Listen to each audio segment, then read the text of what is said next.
Olá pessoal, graça e paz, pastor João Flávio Martinez, gravando mais um vídeo aqui para o nosso canal do CACP Vídeos. Hoje, nesse vídeo rápido que eu vou gravar, eu quero falar sobre uma questão que já é redundante aqui no canal, que são as adulterações de autores pelo apologista e jornalista adventista, senhor Leandro Quadros. Pouco tempo atrás ele fez um vídeo tentando justificar a palavra tagma em 1 Coríntios 15, 23, que está claramente dito que cada um na sua ordem, sobre a ressurreição, Cristo as primícias, depois os que são de Cristo na sua volta. Então o texto é muito claro em 1 Coríntios 15, verso 23. Mas há um problema, eles não podem aceitar esse texto como ele está. Porque Ellen G. White fala e explica que Moisés é as primícias. Ele foi o primeiro, numa ordem cronológica, para nunca mais morrer, numa ressurreição gloriosa, foi Moisés o primeiro. Porque na Bíblia nós temos 9 ressurreições. Todas essas ressurreições, as pessoas voltaram a morrer. A única ressurreição, biblicamente falando, que o indivíduo ressuscitou para nunca mais morrer, como está em Apocalipse 1,18, é Jesus Cristo. Ele fala, eu que estive morto e revivi para nunca mais morrer. A ressurreição do corpo só aconteceu com Cristo, é o que está em 1 Coríntios 15, 23. Aí o Adventismo se encontra no marasmo, porque a sua profetisa, Ellen G. White, vai dizer que não, que Moisés ressuscitou. Inclusive, o pastor Elias Soares, que é um apologista muito bem articulado, mostrou exegeticamente que Deuteronômio 34 e Josué capítulo 1 tem uma conexão. E o texto de Deuteronômio 34 fala que Moisés morreu. No capítulo 1 de Josué, 30 dias após a morte de Moisés, Deus aparece a Josué e fala, Josué, meu servo Moisés está morto. E aí Deus traz orientações a Josué. Ellen White fala que Miguel desce, ressuscita Moisés antes que ele veja a corrupção. O próprio Deus está falando que Moisés está morto depois de 30 dias, obviamente que esse corpo está apodrecido e viu corrupção.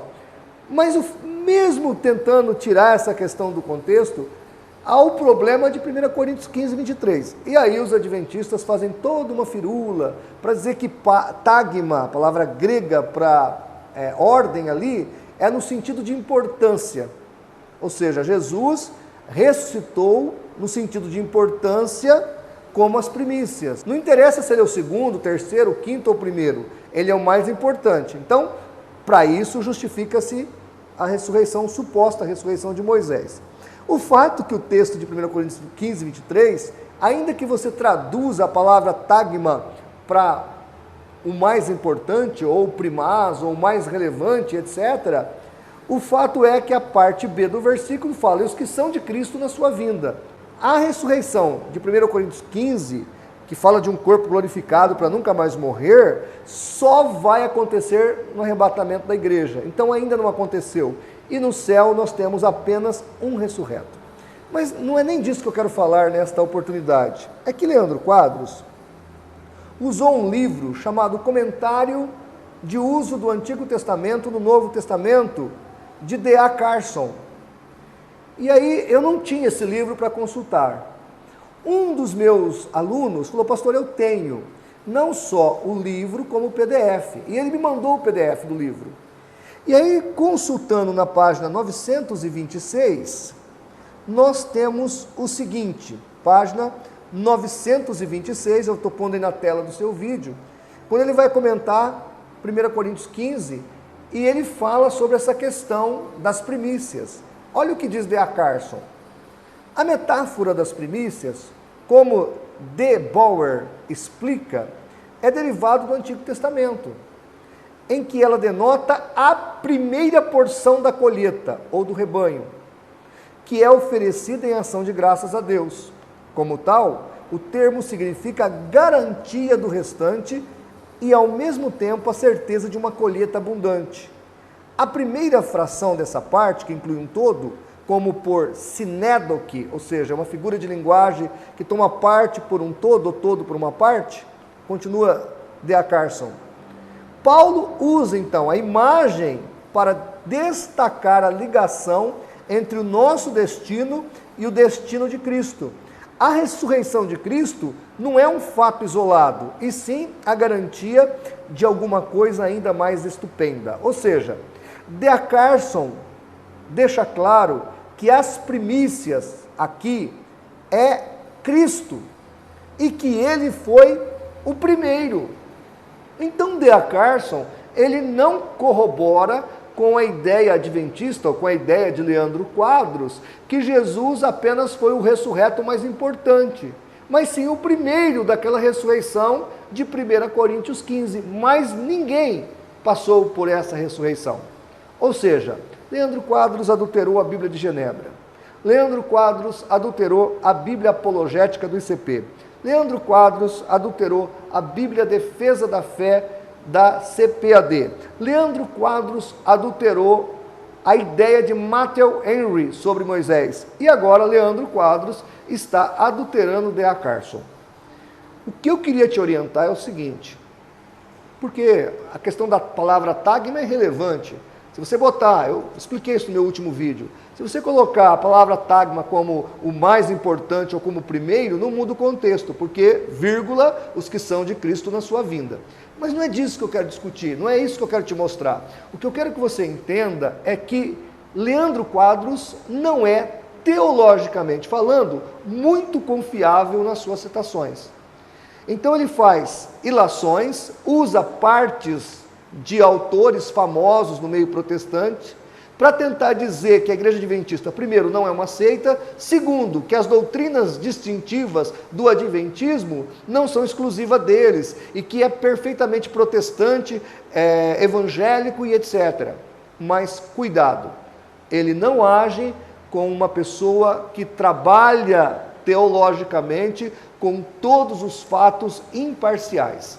Ele tira textos do contexto e mostra para você a verdade dele, ou seja, o que Ellen G. White ensinou como sendo factual. Por isso, tome cuidado, porque você pode estar ouvindo um indivíduo falar, achando que aquilo é algo verdadeiro, quando na verdade é mais uma falácia, é mais um texto fora do contexto, é mais uma adulteração.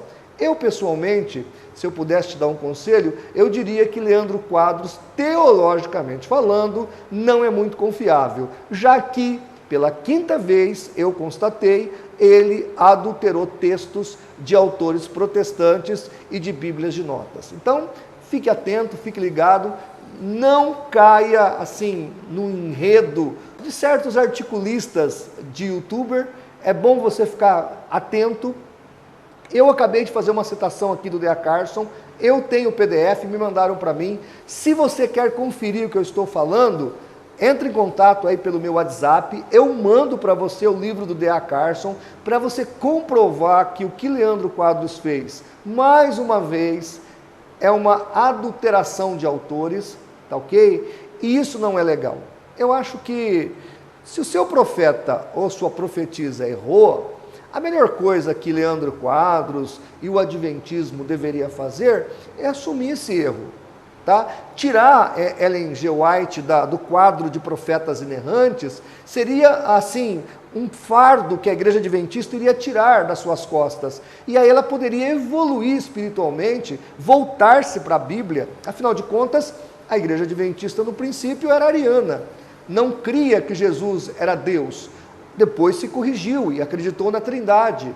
Então, se vocês adventistas tirarem a autoridade de Ellen White, a Igreja Adventista pode se autocorrigir, quem sabe melhorar para se tornar verdadeiramente uma igreja de Deus e bíblica. Porque hoje, pendurada em Ellen G. White, a Igreja Adventista só pode ser o que ela é, ou seja, uma seita. Então, quer melhorar? A igreja ela pode se curar dessa heresia, desses males todos que a igreja tem? Pode. Então, desvencilhe-se de Ellen G. White. É o meu conselho, viu, Leandro Quadros?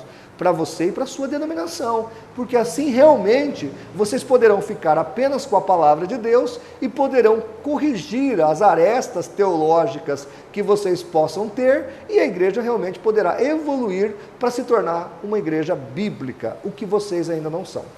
Mas o meu conselho é para você ficar atento aí e não se iludir com um enredo macio, cheio de semântica, mas quando que na verdade é um engodo, não é factual. Não só Leandro Quadros faz isso, não só Sérgio Monteiro, mas testemunhas de Jeová fazem muito isso, as TJs agem dessa maneira, os seus líderes, tá ok? Outras seitas têm esse rebuscamento semântico em cima de um texto e um contexto para tentar desvirtuar a verdade, então fique atento para não ser enganado, tá bom? Texto somente dentro do contexto. E, acima de tudo, a palavra de Deus como verdade. Ok?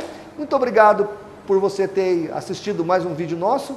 Compartilhe se você gostou, dê uma curtida e nos ajude a fazer pela verdade o que as seitas fazem pela mentira. CACP, 20 anos levando a palavra de Deus até você.